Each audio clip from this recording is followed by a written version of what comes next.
the sexual decisions that she makes during that period are very important. What about for the lady who has a terrible past but is able to have an encounter with Christ? You are lucky. You are lucky. You should be on your knees. You should be on your knees. But the misconception that many people have is that the turn of the calendar represents a significant thing. For a man's future is his value. Because if you tell them that, then you're deceived. Yeah.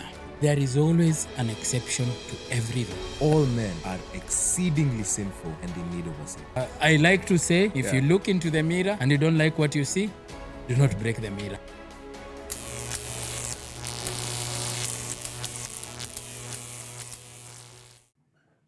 Welcome everyone to another episode of the Man-Made KE podcast.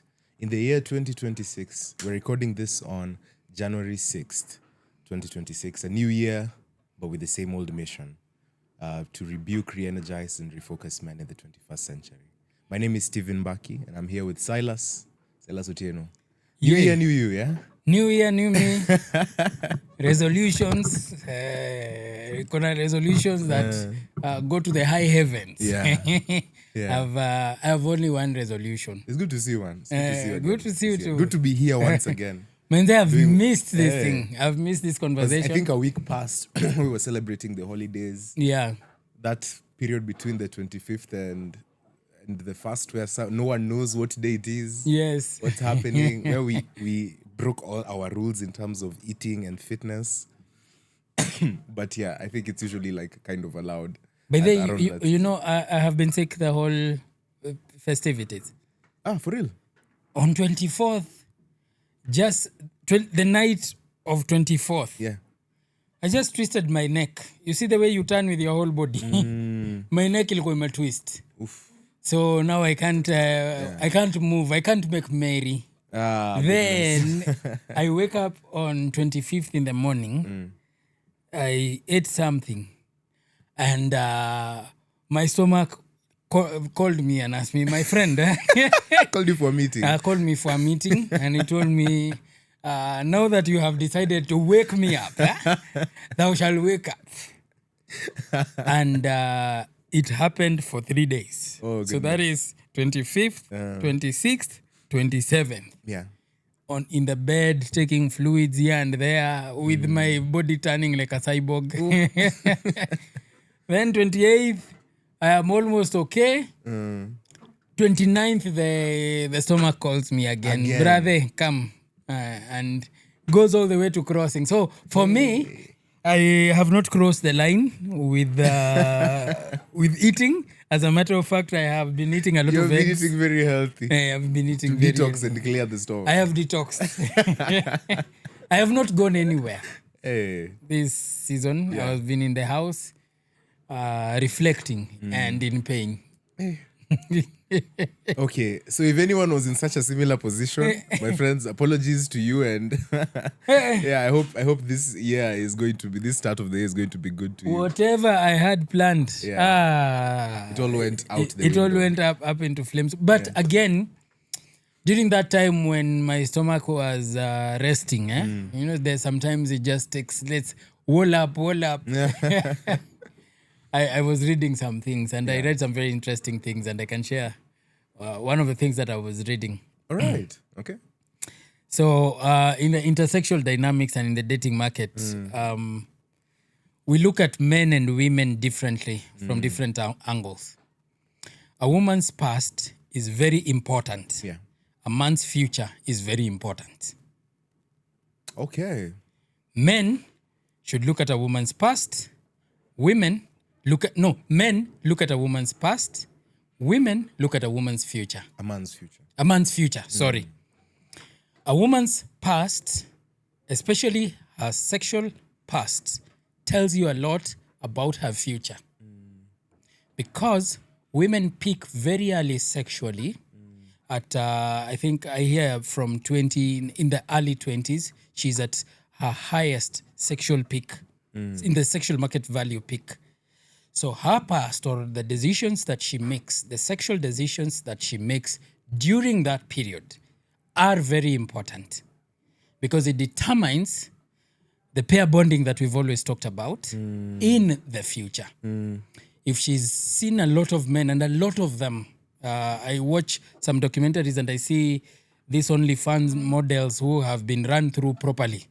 She's seen a lot of men. She's desensitized and cannot pair bond.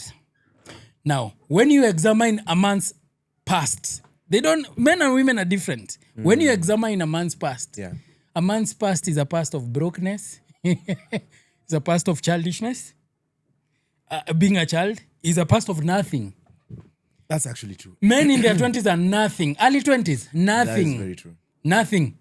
So when... Except in exceptional circumstances. Exceptional circumstances. There's always an exception to a rule.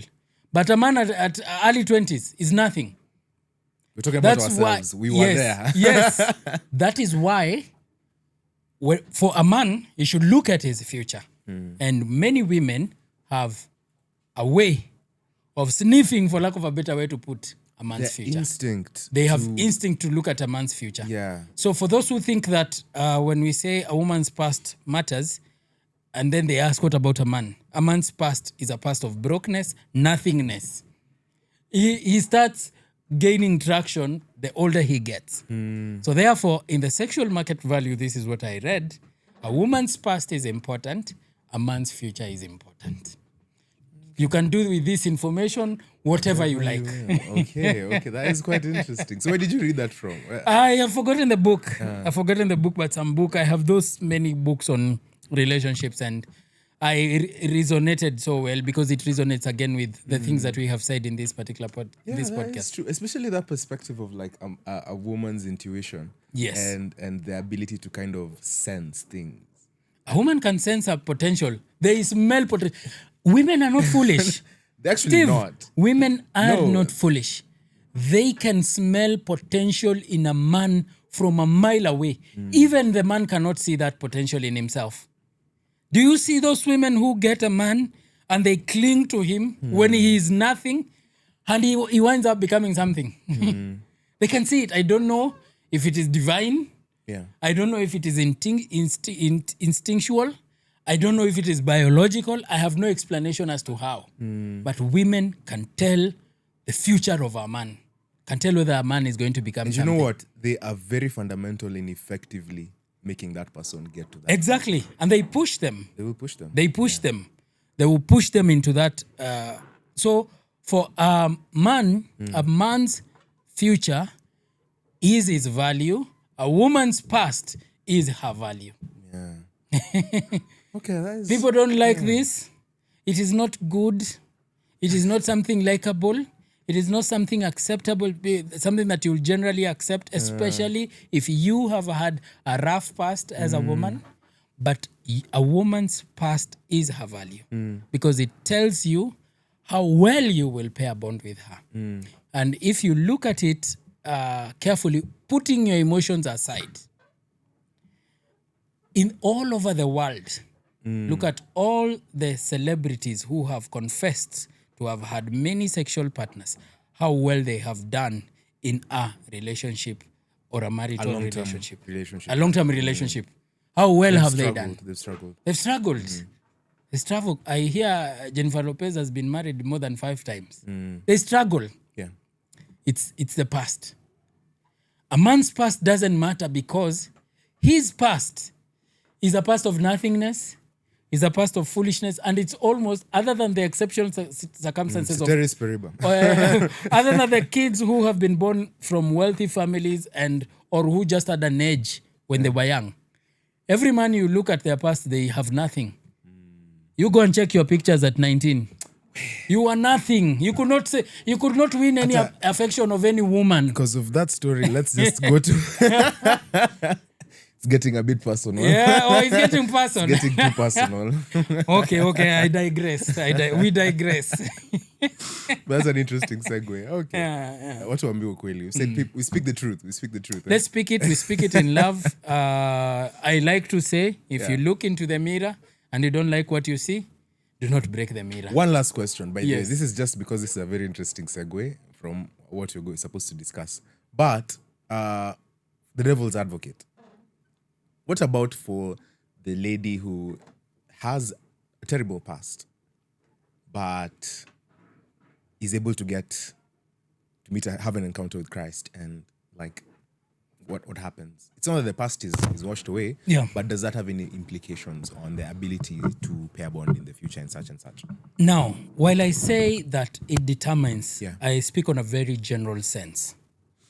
And it is possible to have a woman who has had a rough past and who transforms and becomes a very submissive and a person who can stay in a long-term It relationship. is possible, yeah. So this is not cast on stone. We are speaking about the majority. When you take a sample of 100, Yeah.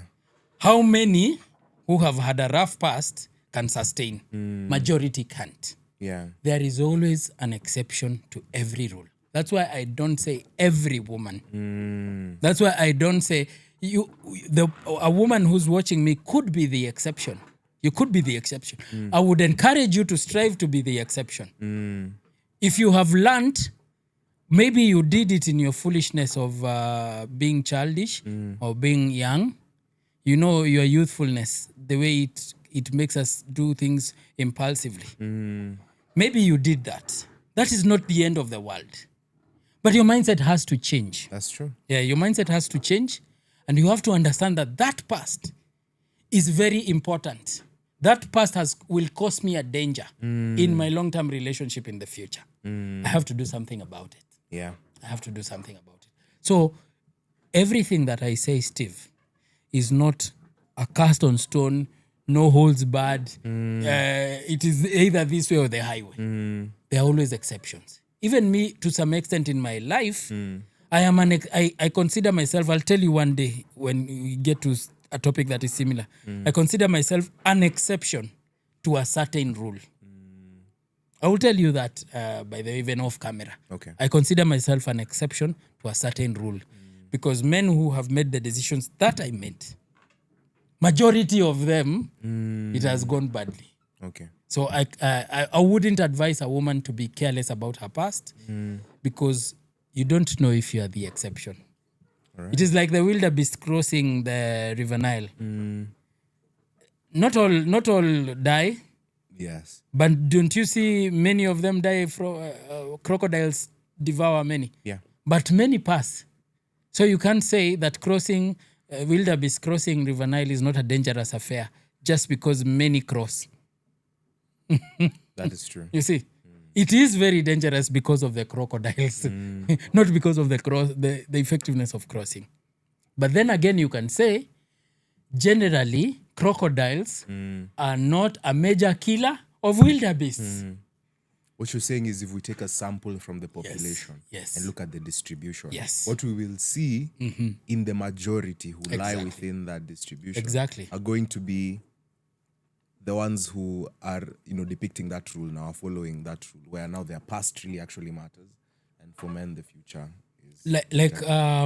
I have a banker friend in some bank manager friend who we were just pulling a conversation, and when the times were very tough, leading to the maandamano, he was telling me that if you're earning over 100,000 Kenya shillings, you make top 10% of the earners in Kenya.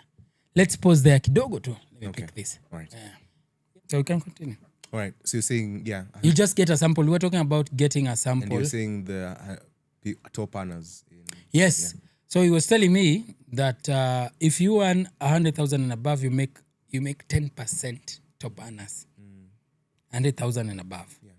But do you know, when you earn that 100,000, you're not a top earner because you are That's just true. top 10%. There are people who are earning like 10 million. Yeah. You see? It's skewed amongst Yes. that top 10%. You are the top percent, but you're not rich. You can't say I'm the top. I'm top of the rich list of rich people because there is a guy here is a billionaire. There is a millionaire. It's just a sample. When you take a sample, Yeah. if you like celebrity gossip and celebrity news all over the world, you will see with celebrities, especially the ladies and the gents, It is marrying this. I am dating this today. I'm dating this other one tomorrow. I'm dating this other guy tomorrow. The other day, I am in this marriage. I am out of it. That is, it shows you. And you see, those are top hottest ladies worldwide, generally accepted. Yeah, worldwide. So every rule has an exception. You cannot make a rule out of the exception. You can't make the rule out of the exception. You just take a sample. That's statistics. You take a sample and you look at the trend. Exactly. And the trend is what you comment about. So you can say, while 80% of women who have had many sexual encounters with men in the past may have a challenge pair bonding, there is a 20% populace of these women that actually make it through. And you know, a very good thing about statistics is the numbers don't lie. They don't lie. You cannot look at an exception and determine that to be the rule, and therefore say that, use that as an example for younger ladies who perhaps are maybe in their teenage years, and say that they should look to you as an example and they don't have to care about their past. Yeah. Because you made it. And you're an exception to the rule. Yeah. Because if you tell them that, then you're deceiving them. Yeah. And there's a very good chance that they might not be exceptions, and you might end up really damaging the outcome.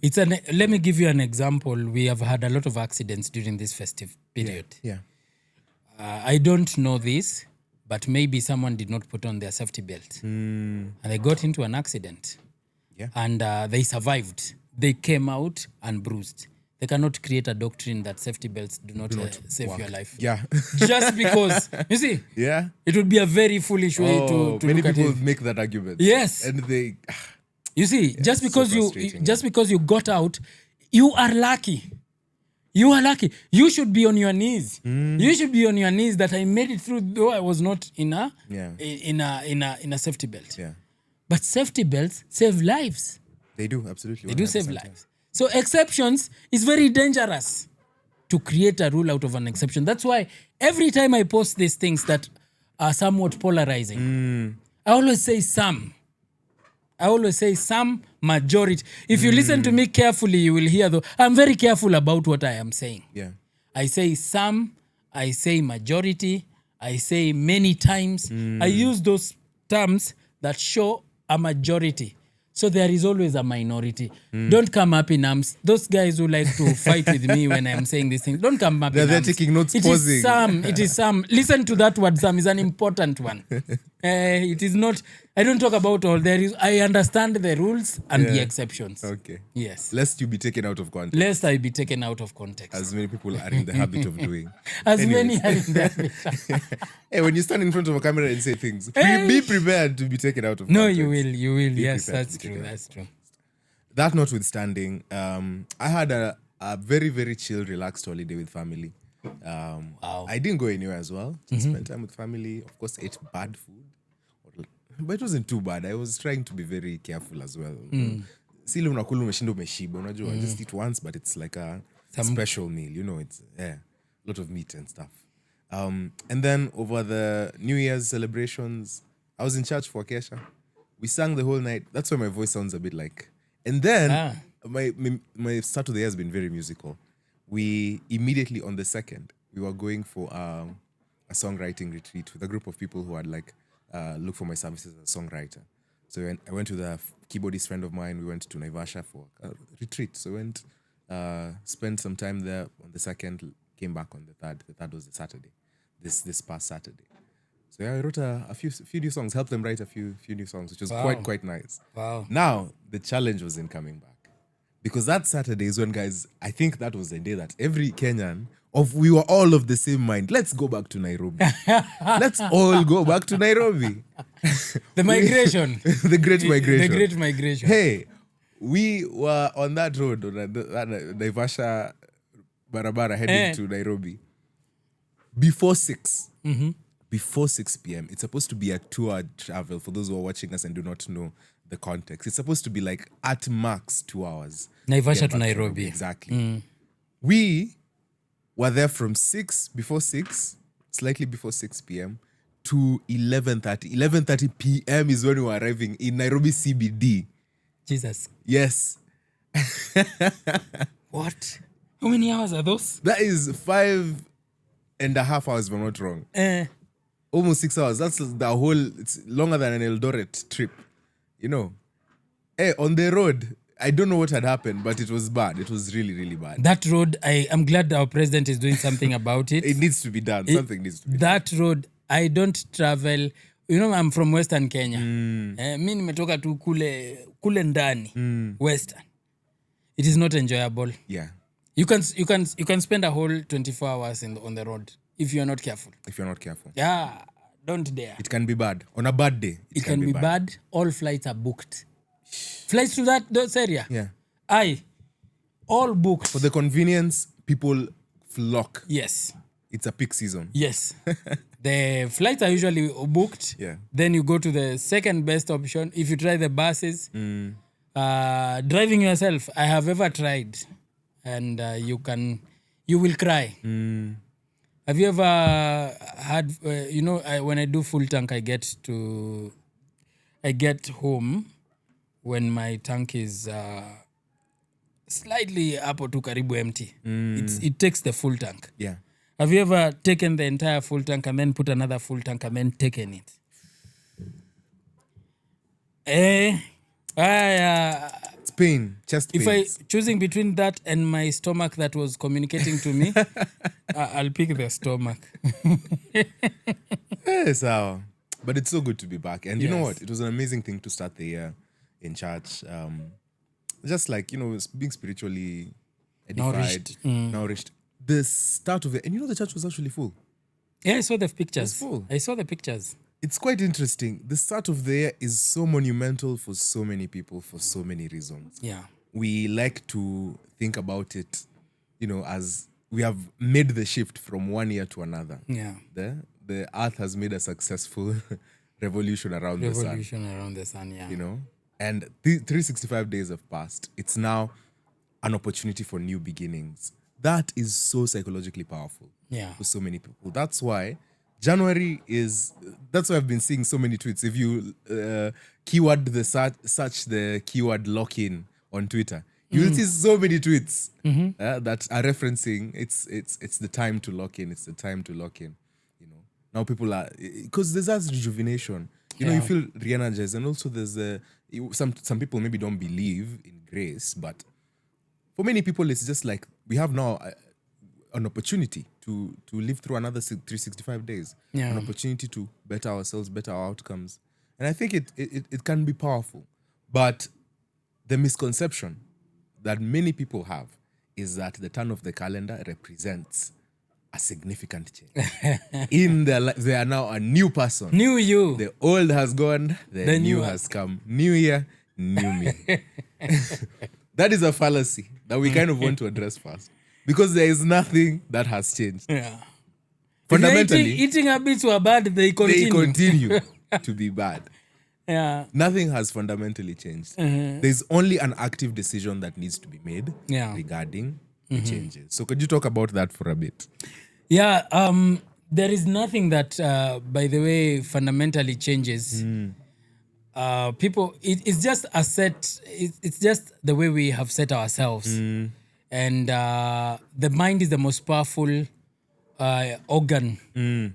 The mind is the most powerful thing about you. Yeah, because whatever you tell your mind is almost as if it is reality in every part of your being. that is true. We feel new. When the fireworks go, We feel new. We feel new. Yeah.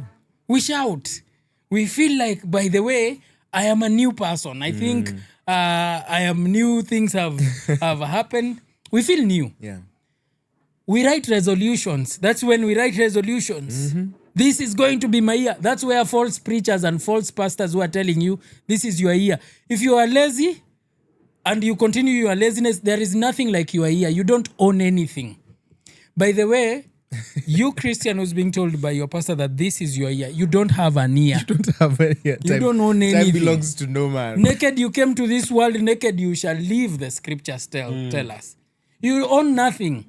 And so many preachers are lying to people. This is your year. I see financial breakthrough. It's conditional. What magic? What magic will cause you to now have financial breakthrough if you are lousy at managing finances? I mean, if anything, January, right around this season, is Yes. usually where now the people, the bills come to call now. Yes. If you made bad decisions in December, right now is usually a really stressful time for you. You will face it. It's usually like a really For stressful organization, salaries are paid on 20th December. January salaries are paid on 20th December. That's why we make a lot of merry with salaries. Saying the reality check. It Yes. hits the reality of, yes, it's a new year, Yes. but the old problems still persist. The old problems. decisions that I made still They have will follow an you. effect. Yeah. It is not your year, and I have a problem with pastors. And by the way, I have a problem with pastors who lie to people because religion has become a scam. The current modern Christianity, Kenyan African Christianity, is becoming a scam where people are lying to people, and one way to spot people who, anyway, let me not go there. Religious stuff are very emotive. They're very emotive, and let me just stop. You'll see someone in the comments Yes, section. just read the scriptures, the text in the context. The Bible is a book of history. Vodibokam was asked, why do you believe in the Bible? He said, the Bible is a reliable collection of historical documents written to us by eyewitnesses during the lifetime of other eyewitnesses. They report to us supernatural events that happened in fulfillment to specific prophecies, and they claim that their writings were divine rather than human in origin. You can break that stuff up. You can. We'll create a shot. You can slow down. Yeah. The Bible is a reliable collection. It's a book of history. Stop getting this mystical and myths that preachers are telling you. They go read a verse out of context and they tell you this verse is speaking to you. I know the plans I have for you. Are you a Jew? Were you in captivity? I know the plans I have for you was written to Jews in captivity. While we understand that God has plans for every human being, that particular text was not written for you. You are not a Jew, you are not in captivity. It was written for Jews who are in captivity in Babylon. Was it in Babylon? And was it in Babylon? Yeah, Yes. it was. And Jeremiah was being told to prophesy to them that God has not forgotten them. Absolutely. You are in Kenya, in Githurai, a preacher is telling you that this verse is talking to. That's why people are making fun of Christianity because of the preachers who have come and they are liars. Yeah. They are liars. Many of them are liars. Read the Bible in its text in its context. Read. If you read our Kenyan history, Yeah. and you go somewhere where Mzee Jomo Kenyatta told someone, let's say, for example, Mzee Jomo Kenyatta told one of the guys they were in sometime in history, we shall overcome. Yes. Then you go as a historian, Read that line. take that we shall overcome. Yes. And then you tell me, the president, the first president of Kenya is telling you, Steve, that you shall overcome. Nonsense. me, I have a beef with those lies. Yeah. They are lies.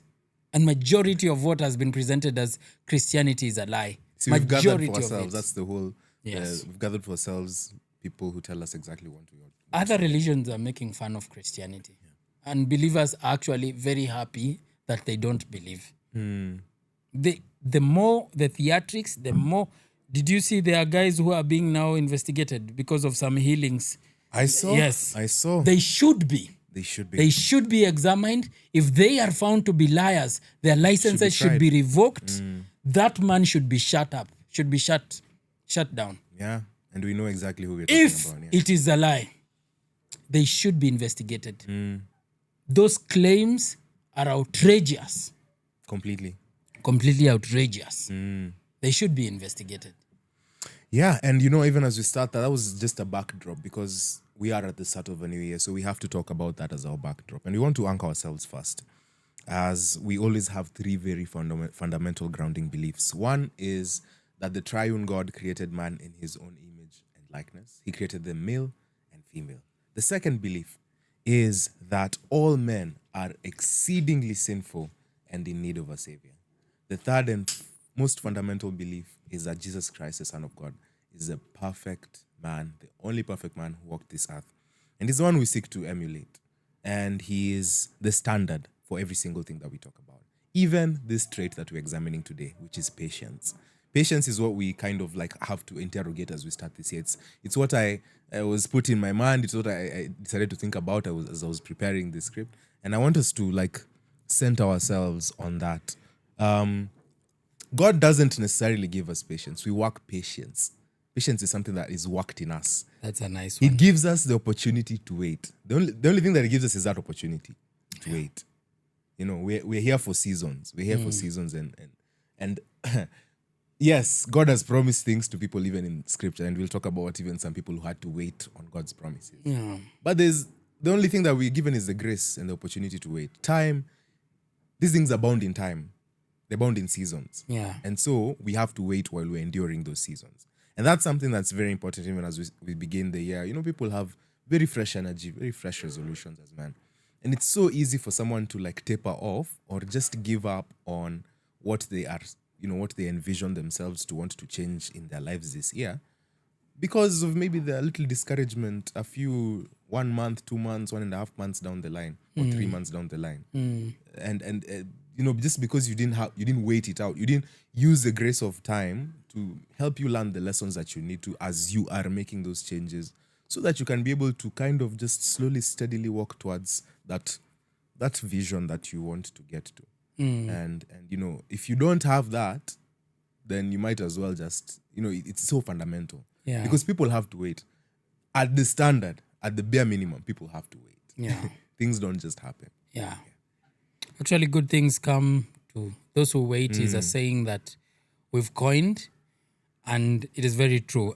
In my notes, patience is one of those traits everyone praises, but very few actually practice when it counts.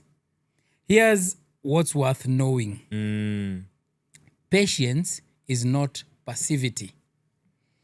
Absolutely. Being patient doesn't mean doing nothing. It means doing the right things and giving them time to work. Yeah. Patience is not doing nothing, it's doing the right thing and giving it time to work. You will still show up, still make moves, Yeah. still improve. You just stop forcing outcomes before they are ready. It is stopping to force outcomes before they are ready. Is waiting. You have to put in the work. You will have to do it. One of the many powerful things in this world is the power of compounding when it comes to finances. Wonderful. That's true. Yeah. The wonder of compounding. Compounding doesn't happen overnight. It doesn't. It does not. Patience is where you know I can keep 1,000 shillings. I can keep it every month. I can compound it over 20 years and I'll have something meaningful. That is what patience is.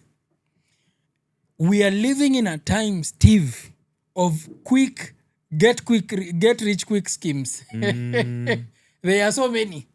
Here's how I have seen so many because we are on YouTube. Here's how to get to 10,000 subscribers in 2 weeks, Steve.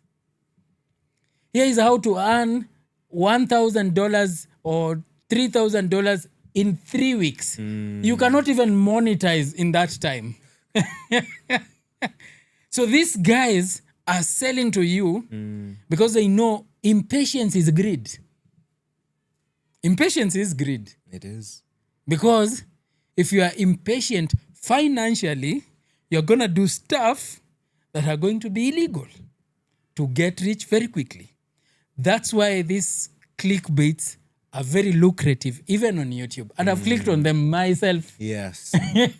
I have been tempted to. They are so appealing. They are. Because the messaging is, it's solving my problems. If I get Do you this, know it's going someone to... even showed me this is how I had come from your regular job to earning $5,000 a month. Who won't be enticed by that? And you'll click on these things and you come and discover that they are going to sell you, they want to sell you a course. Gotten from ChatGPT. You see, Patience is where you know results do not come overnight. Nothing good comes quickly, Steve. My business class teacher likes to say, speed kills. Speed Absolutely. kills. Speed kills. And when he's saying this, he's telling us, can you work on this? Can you work on this equation? Can you work on this financial equation and work on it carefully? Because speed kills.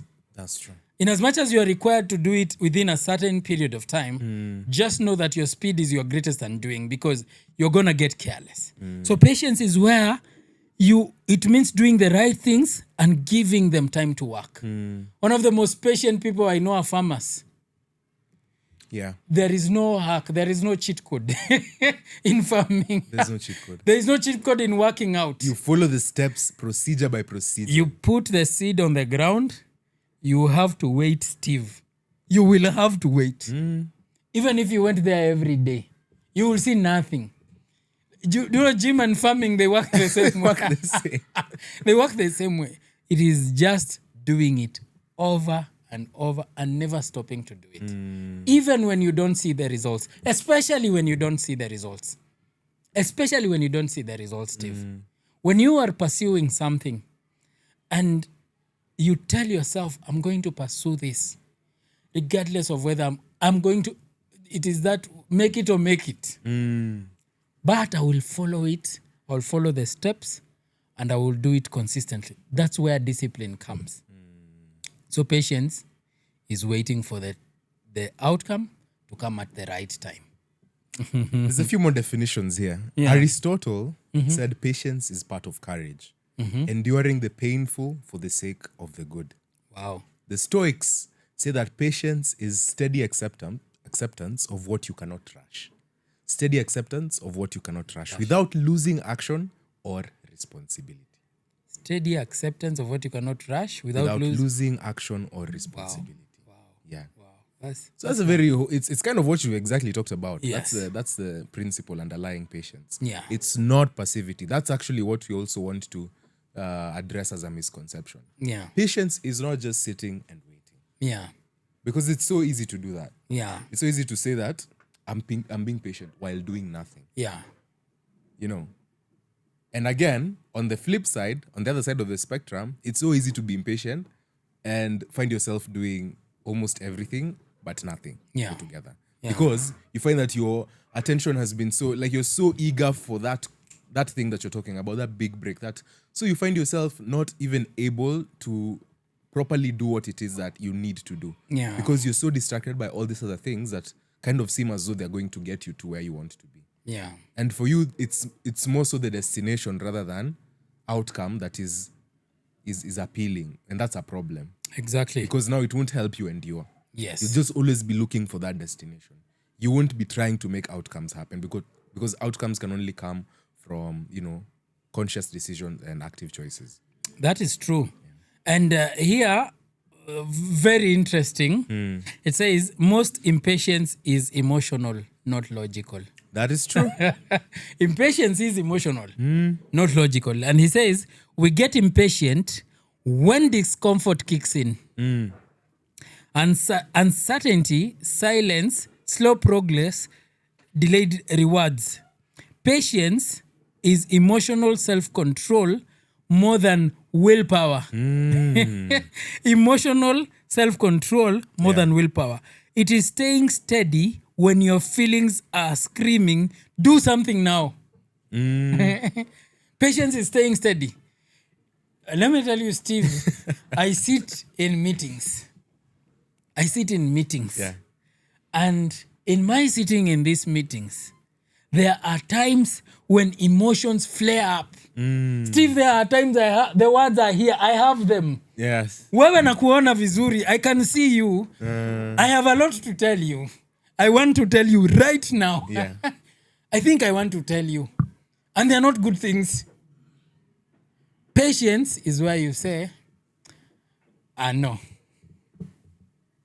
Let me I'll zip keep it. my mouth shut. I'll keep my mouth shut. Because if I become impatient, I become emotional. And emotions have costed people. Emotions have made husbands tell wives nasty things. Yeah. Emotions have caused employees to tell employers nasty stuff. Emotions have caused people to quit their jobs when they were not ready. Emotions have caused people to unalive others. Emotions have caused people to make decisions that you would regret. Had you waited 5 more minutes, you would have been okay. Yeah. So emotion is self-control. And no, patience is, impatience is emotional. Yeah. So I am always afraid of overreacting. So whenever we are in a meeting na nianze kuona someone is getting on my nerves, that's the time I start screaming to my mind, shut up, shut up. I tell myself that, shut up. Yeah, because psychologically, shut actually, one of the definitions is tied to that emotional regulation that we've talked about. Yes. Emotional regulation across time. Yeah. Delayed gratification. Yes. Staying engaged even when the reward is slow. So it's just like impatience shows when you're emotional. That is true. There's a correlation there for Yes. sure. And I can see it. You have to be patient. Steve, I told you, and I am always not afraid to say about this, Dr. Mwangi is the most patient man I know. I have not met anyone as patient as him. Dr. Mwangi can sit down and let you do your foolish stuff and look at you over a long period of time. To some extent, I start asking myself, why would he let him? Tolerate. Why would Seems he so. tolerate Yeah. this guy?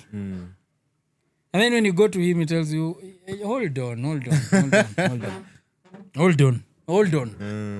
One day, you will see an action that is very ruthless and very final.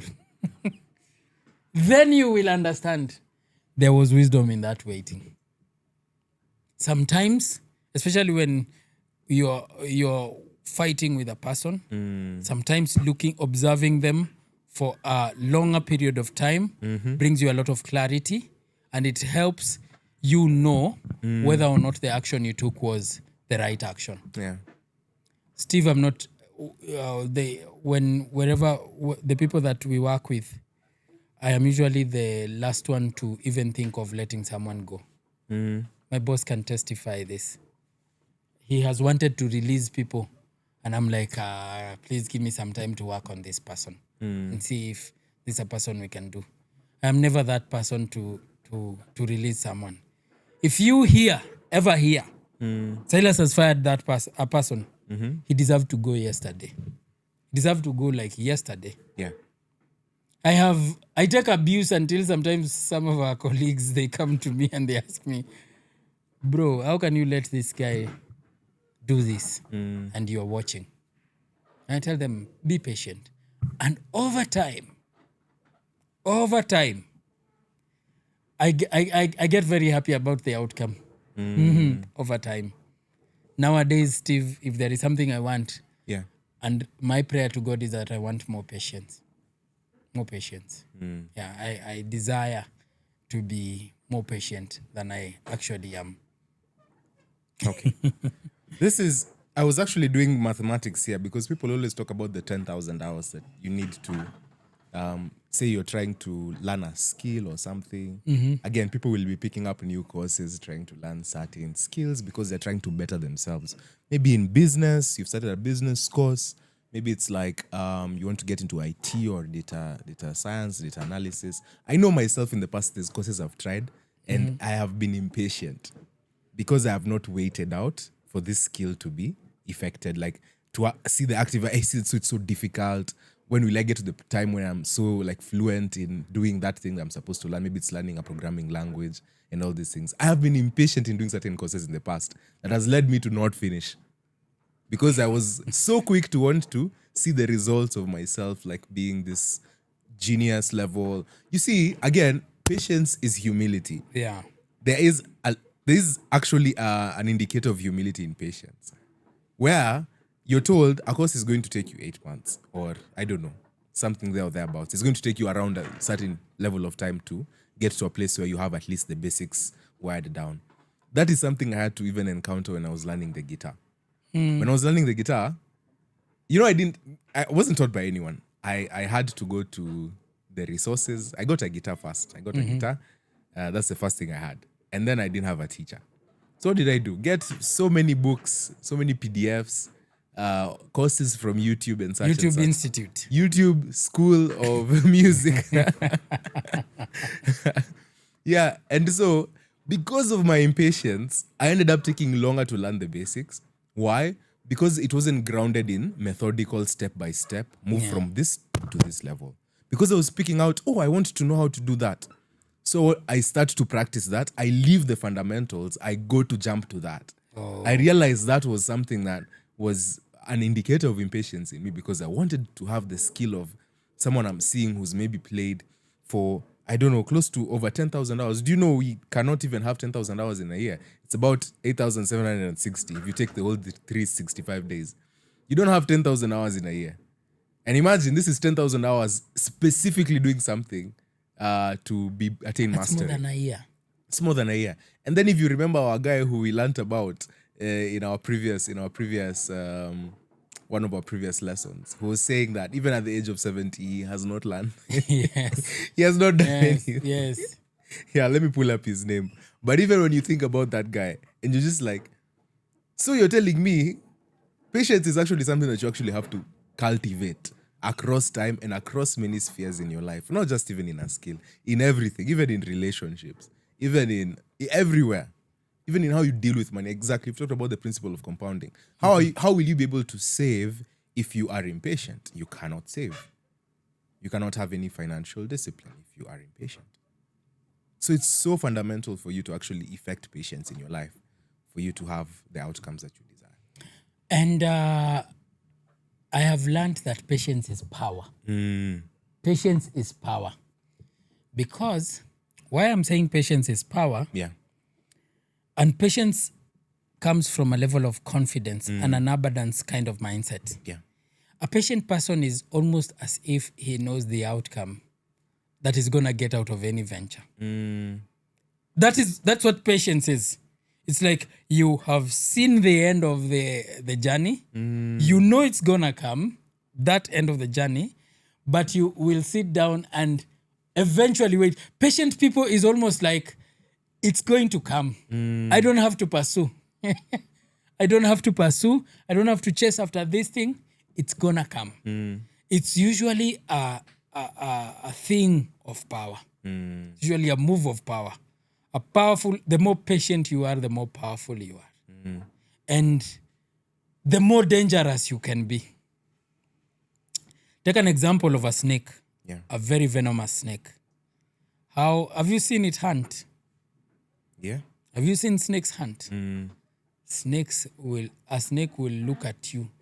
It will see things pass. It will not pounce at what go. It waits. But when it bounces, it hits its target accurately. I was even saying that they hit at I don't know how many seconds. Yeah. Just Reaction time is so quick. But they wait. It coils, it cowers, it looks at the prey. A snake can follow a rat around, slowly go where it is and just wait, and then strike. And it strikes with lethal force. The people who are very impulsive and very quick to react are very harmless or very reckless. And they end up getting the short end of the stick. Because have you ever gotten that text that you want to reply? You know that text that you want to reply? And you don't want to read what that other person is saying. You just want to reply. That is impatience again. Have you seen people write emails, resign from jobs very quickly without thinking? When I left my former job, Steve, I wrote my resignation 2 months Prior. before I resigned here. You had not submitted it to anyone. I did not I only shared it with mentors. And the sharing, the message was, look at this letter and please ensure that it is not badly written. Yes, I wrote my resignation and sat on it for 2 months. So the people I shared with Yeah. were mentors, and the message of my sharing to them was that I need you to look at the language and tell me whether or not I've been emotional or I've said something I shouldn't say or I've said something that I will regret. Oh, you regret, yeah. And people looked at it and looked at it and looked at it, and they told me that it is okay. It is well written, and I had it now after my mentors have told me it's well written. I spent another 1 month with it, Yeah. just waiting, just thinking, just playing scenarios. Am I making the right decision?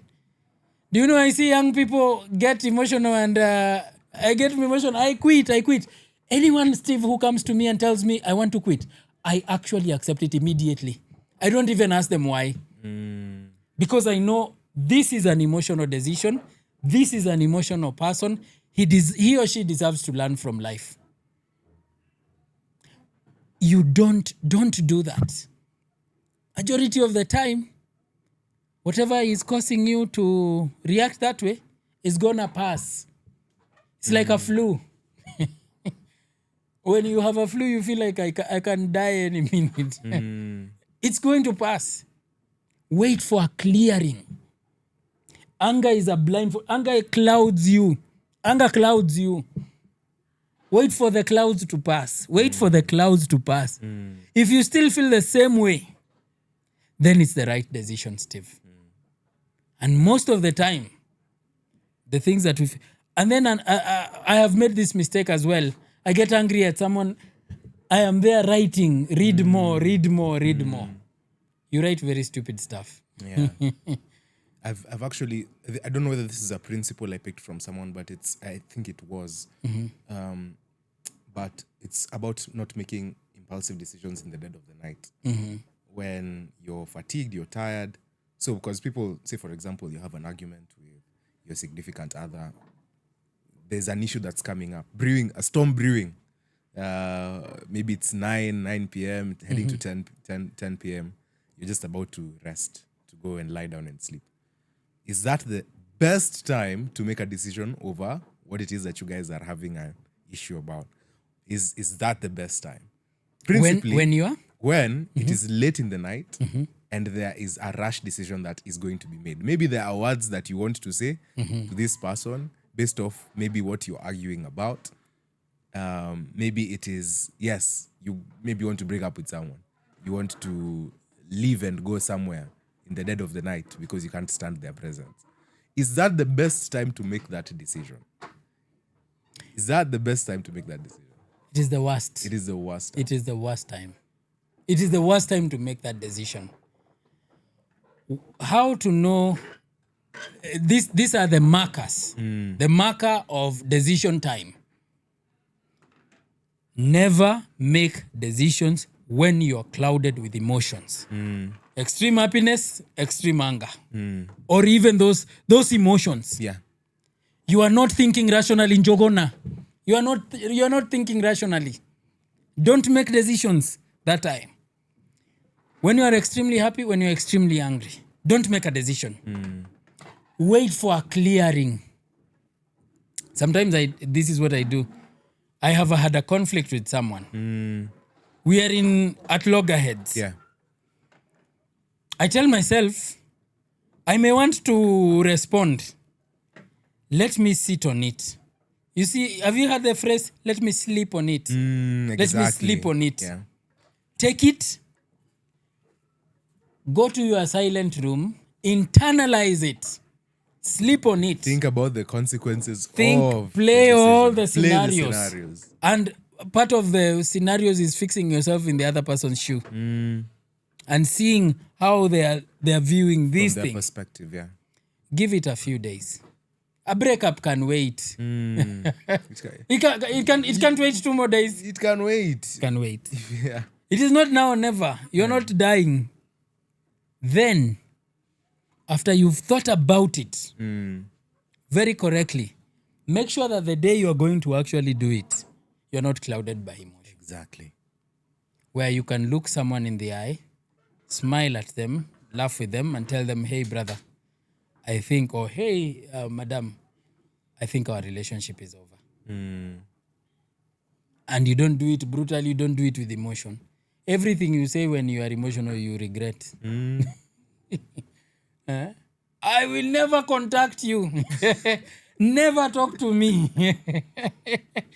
Kesho uko hapo, read more. When there's more clarity, that is you now. Never contact me. Never talk to me again. I will never talk to you. Kesho uko hapo umeandika read more. And by that point, you've already compromised yourself. Yes. Now, if you are a man, the Kenodia meter has started ringing in the woman's mind. This is a premium Kenodia. He does not have the ability to leave. He said he would leave and he never left. Kenodia. The meter has started ringing. The meter has started ringing. Yeah. So now, the lady is not even concerned about the argument. The lady has started being concerned about your ability to keep your word. The lady is starting to be concerned about your ability to keep the word. Yeah. Because it seems like you cannot keep it. It seems like you cannot keep it. Yeah, I hope this scratches as starts to tumbua. I hope so as well. So, I mean, that's fundamental. That's so important. So the lady is starting to be concerned about your decision-making capabilities. Because this Kenodia told me that he's going to leave, and he has not left. He has not left. He must be full of what we call BS. He must be full of it. His words mean nothing. Now, the next time when you are serious, she will be laughing at you. She will be laughing at you. She will go to her girlfriends and start telling them how you are weak, how you cannot see your word through. Yeah. Just because of what you did when you were impatient. And impulsive. Wait for a clearing. Yeah. Wait. Especially, and if you are a leader, you must wait twice as much. That's to actually encourage men to really improve their ability to reason and think logically. Yes. Like even if it's in actively read, first of all, read. Yeah. If there's something that you can resolve to do is change habits. Yeah. Have a reading culture. Yeah. Try and read a few books here. Yeah. Because that will give you the patience, first of all, to read through a book slowly by slowly and understand it. If you want to improve your ability to reason and logic, take up some, first of all, exercise. Do the gym. That's also something that will help you. Yes. Gain clarity. Yes. Because you won't be emotional when you're working out. You won't. You will not. There's no room for emotions in There's the no gym. room for emotions. There are logical games. If anything, like, for example, puzzles or Chess. We need to go back to playing chess, by the way. Chess is a master teacher of patience. You will learn patience. And strategy. You will learn patience and strategy. Yes. Because when you employ some of these things, even the Sudoku, even because you have to look at these things from, you're applying logic. Yes. You can't be emotional. You can't be clouded. You have to see things clearly. Yes. If I put this here, what will be the implications of it? So you have to improve your ability to reason and think rationally. If you improve that capacity by being well-read, by reasoning well in the right way, making sure you have your emotions in check, then you will be able to cultivate patience. Yeah. You will be able, and it is amazing how many crises you will avert just by being patient, just by waiting a little longer. Just by waiting a little longer. Sometimes the difference between a bad decision and a good decision is just waiting a little longer. Just wait a little longer. Just give it more time. Just let the emotions get down. Let the waters cool. Let the storm come. Yeah. All these are phrases that deal with patience. Yeah. Sleep over it. Just take your time. All these are things that the worst one is do you. Do you is telling you that foolish decision you want to make. Make it now. Make it now. Aki ladies. Listen to reason. Yes. So I want to talk about a few historical examples. Yeah. One is very close to home, up in South Africa. We all know the story of Nelson Mandela, so I wouldn't like emphasize too much about it. But we know he spent 27 years in prison Yes. waiting. 27 years in prison, incarcerated wrongfully. Because he was trying to seek the justice. And, you know, they were under colonialism, and the apartheid there was ridiculous. And 27 years is a long time. That's almost 30 years. That's almost 3 decades. 3 years short of 3 decades. Can most men endure 27 years in prison without breaking? I don't think I can. I don't think I can. Most men will not. I know for sure, myself as well. That's a long time. I don't think I can endure a month. The stories you've had. Yeah, the stories, my friends, no. It's not a place I would like to test endurance. So Mandela was there 27 years, and while he was there, learned the language of his captors. That was Afrikaans. Studied their history, sharpened his mind, mentored other prisoners. And he was preparing, kind of like God was preparing him for like what would happen after he was released. Because when people called for his release, and when he was released, he walked out as someone who like had really endured for the people of South Africa. And the image that they looked at him with was, he was not just a figurehead. He was an icon that years down the line would even be respected by countless other monarchs and great people in this world, purely just because of the ideals he stood for. That he was not shaken, even despite having to spend 27 years incarcerated wrongfully. And I imagine the conditions were not nice, and by the people who he was seeking to liberate his people from. So yeah, I think that's definitely patience. That's active patience. And I think it's something that perhaps we might not know. That's an extreme situation for sure. Yeah. But if a man like that can endure it, then I think we can pick out lessons from that. Yeah. Because it shows that it is possible. That's the first thing. It shows that it's possible. It shows that it's possible for you to actually wait for something. Let's go to this story in the Bible of Jacob. I mean, he was done dirty, but 14 years for a bride. My goodness. I mean, how many men would wait 14 years? Hey, even 2 months is a problem. 2 months. 2 months, you have not given me an answer. Deep. 14 years. The guy worked. Yeah. As in he worked. Yes. And ultimately, that promise was fulfilled. That one is patience. I don't even know how I can teach it. You see, there's some things that you can't even relate. Yeah, so you don't even know how to teach it. Yeah. Let me read something here before we go to the Joseph story. Okay. Patience is a power move. People who can wait have leverage. I promise you that. People who can wait, they have leverage. He continues and says they don't react impulsively. They don't beg, chase, or over-explain. They don't beg. They have leverage. They are confident. They know the outcome. They know what's going to come. So they wait for you. So they don't beg, they don't chase, they don't over-explain. In conversations, negotiations, relationships, and life in general, the calmer person usually wins. Isn't that true? That is true. Let me repeat this. In conversations, negotiations, relationships, and life in general, the calmer person usually wins. That is true. We have endeavored this podcast to make sure that calmer person is usually the man. That's our target. That's our target. We want to make sure that man, that person who is calmer, is usually the man. Why? Because you can handle it. It's power. And he says that you have leverage when you can wait. When you can wait, you can see clearly. You can see the whole picture. Anger makes you see just one side.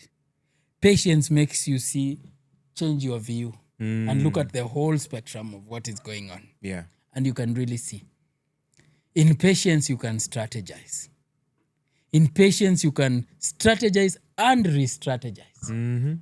You can write a strategy, rub it, write another one, rub it, weigh options. How do you weigh options if you're impatient? Because you'll only be seeing one option. You'll be seeing one option. One night it will be there like hitting you Yes, terribly. you cannot weigh option if you are not patient. There are people who are not even patient to listen. They just want to respond. They want to respond. They don't listen. When we go for our meetings and it's decision time, I shut my mouth. No, I shut my mouth. Let me hear from the staff. What do you think? Yeah. What do you think? What do you think? What do you think? Then I take everything. I take the mental notes from everything someone is saying. And I tell them, let's think about it. Then I go. As I've told them, let's think about it, I am weighing whatever they are saying. When we come back the next time, we are coming with a mashup of decision in all those ideas into one. And we come up with something very concrete. And that has Patience is power. It is power. Be patient. Be patient. A few other examples before we go to like the application. Michelangelo, I think we all know Michelangelo. Now there is this... The painter. Yes, the painter, the sculptor. He was quite an artist. And he ended up painting the Sistine Chapel ceiling. Do you know for how many years? Just a guess. Random guess. 5? 4 years. 4 years. 4 years he spent painting a ceiling of the Sistine Chapel. Go look up the Sistine Chapel. That one you have to send me. That one I'll go check it. I'll go check it out. 4 years. 4 years the guy was painting the same thing. Yeah. The chapel. So you can imagine the toil. You can imagine, the agony of... Because it's not easy. Having to paint something that's on a ceiling. Let's start with that. Yeah. It takes physical strain. Yeah, that's true. And for you to actually do something in order, because it's actually a really good painting. It's very, very, very well done. So many images. When you see it, you'll be able to see. And it has a certain effect that it has when you walk in there. Yeah. So, 4 years. Now these days, it's very possible for us not to even endure 5 seconds of a TikTok video. No, at 5 seconds. Ebu put a 3-minute video on TikTok. You will watch it yourself. We want quick fix, 30 seconds. Tell me everything. I've seen nowadays you can even watch a video and fast forward. You just sit listening to someone speak like a robot because you don't want to sit down and listen to what they're actually saying. We want the reward. The reward comes at the tail end. We want the reward quickly. Yeah. We are living in a time of instant cash, instant shower, instant loans. Everything is instant.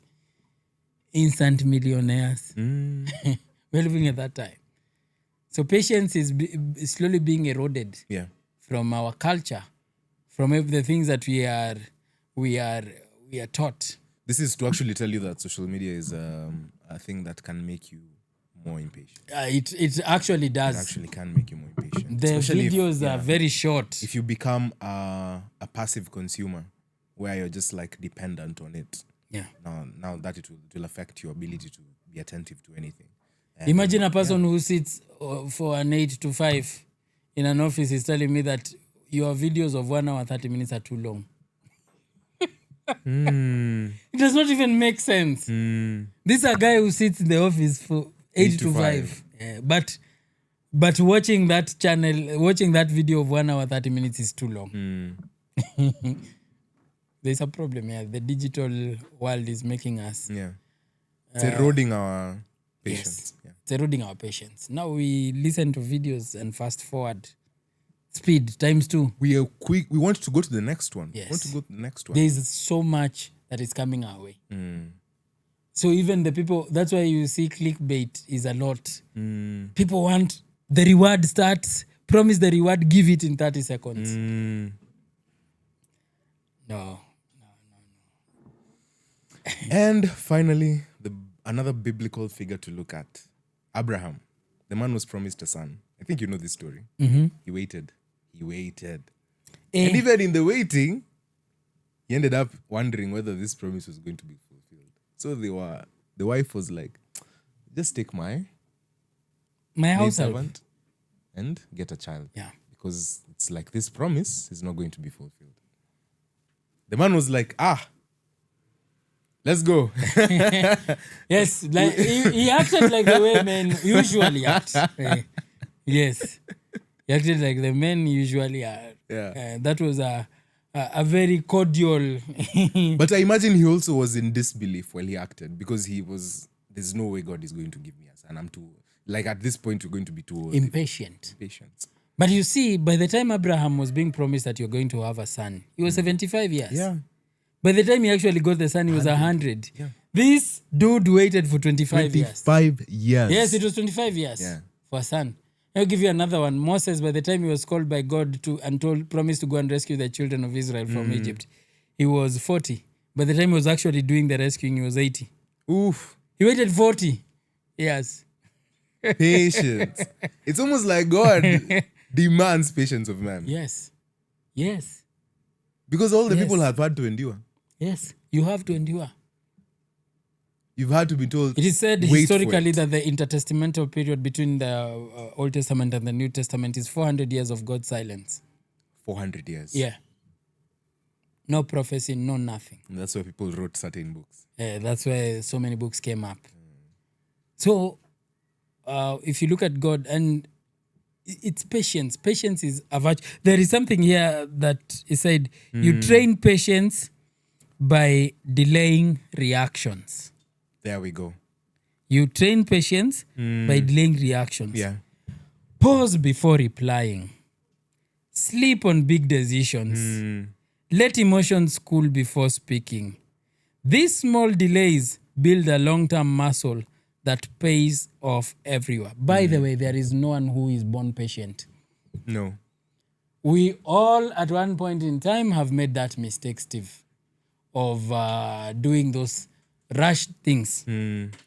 You train yourself. The same way you're training yourself, Steve, in the gym, you train yourself patience. You train your mind in the same way. Today you go to get the reps and they don't come through. You can't do as much reps as you did last time. Go again. So you go again the next time. You do them. Today you are lifting 40 kgs. Tomorrow you're going to do 50. You see, it comes slowly. You train yourself. So today, whenever you and you have to be very conscious of the triggers. They help you train it. Yeah.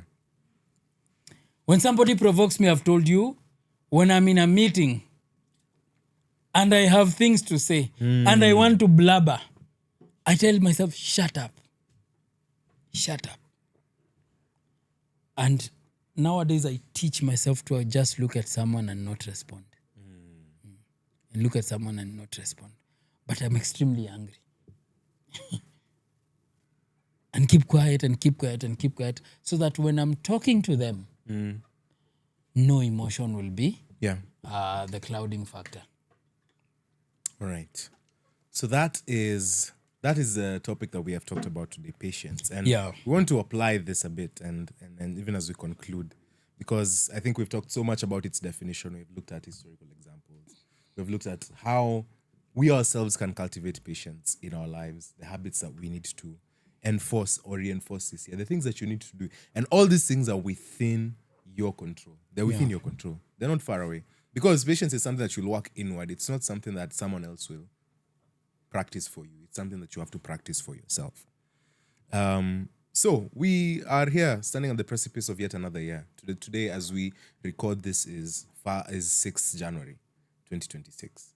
There are 358 or so days left in the year. Yeah. And we're saying things are cumulative. This is a new beginning, but new beginnings don't change you. Habits are the ones that will do. Even when you start now, you've planted a seed. Yeah. Even when you start engaging in a certain habit now, you're just planting a seed. As we have talked about in the anecdote of like farming or even the gym, these things will take time. Yeah.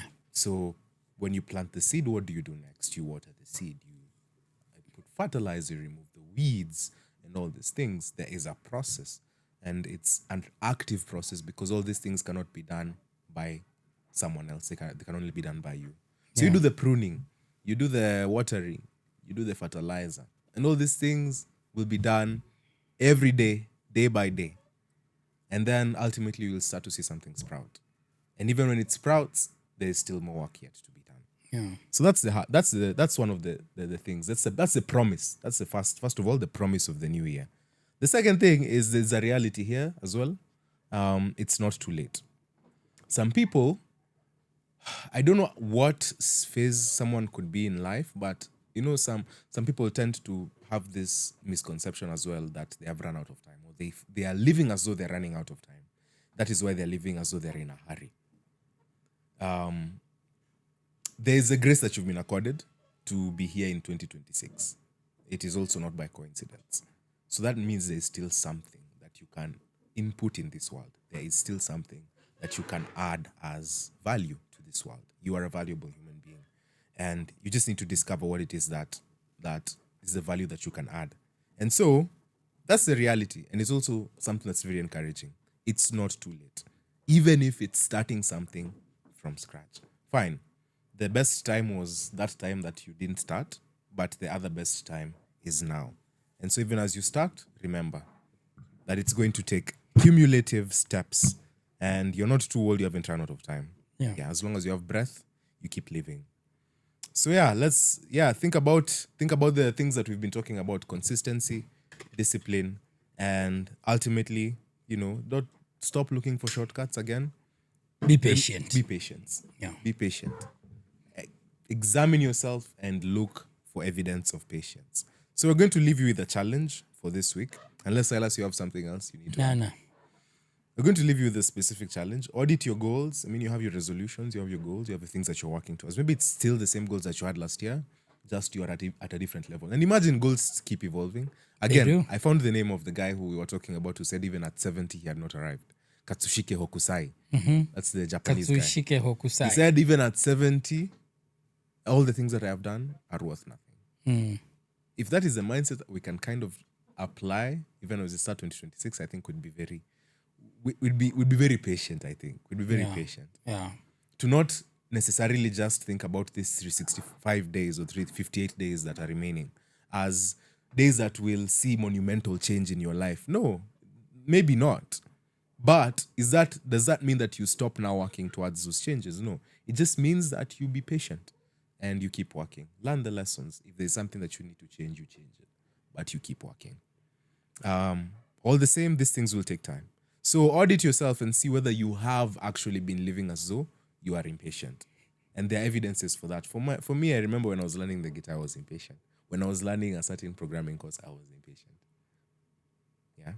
And that doesn't mean I've dropped these things. It just means that it has taken me longer because I've had to restart again and again and again. So take time, take the steps, and maybe this is the year that you actually start to see those changes start to manifest in your life. So endure and commit to the process, commit to the quiet work.